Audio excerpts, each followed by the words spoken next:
Le dossier de l'expulsion forcée de 45 000 familles marocaines d'Algérie revient sur le devant de la scène après 46 ans.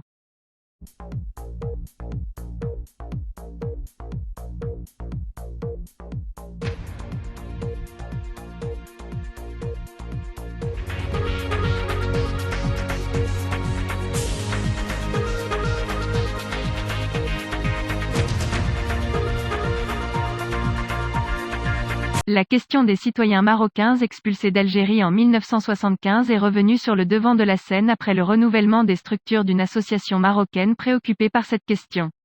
L'association a annoncé le lancement de l'organisation de « séances d'audition » pour les Marocains, qui, selon elle, ont été victimes de graves violations des droits humains lors de leur expulsion arbitraire et forcée d'Algérie en 1975, afin d'enregistrer et de documenter leurs témoignages. Intenter une action en justice contre les fonctionnaires algériens concernés devant la justice internationale compétente. Le régime algérien avait expulsé de force 45 000 familles marocaines d'Algérie en 1975, en réaction à l'organisation par le Maroc de la « Marche verte » pacifique, dans laquelle il a recouvré sa souveraineté sur les territoires sahariens et les a récupérés du colonialisme espagnol. Ce processus a conduit de nombreuses le temps, qu'il répondrait à la « Marche verte » avec la Marche Cola, noire. Hamid Attala, le nouveau président de l'association, a indiqué que cette dernière ne renoncera pas aux droits des victimes des crimes de déportation arbitraire et des violations qui ont accompagné cette déportation, et continuera de plaider devant les différents comités des Nations Unies à Genève.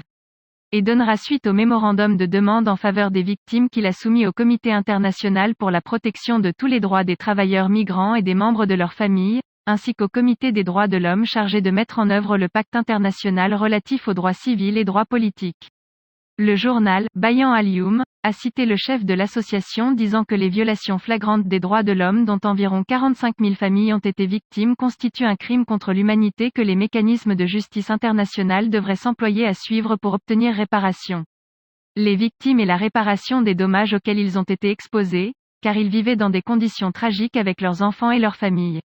De leurs biens, et n'ont même pas été autorisés à récupérer leurs effets personnels, vêtements, documents administratifs et civils de leur identité, et l'identité de leurs enfants, dont certains ont été arrêtés et kidnappés et aucune trace de lui n'est apparue à ce jour.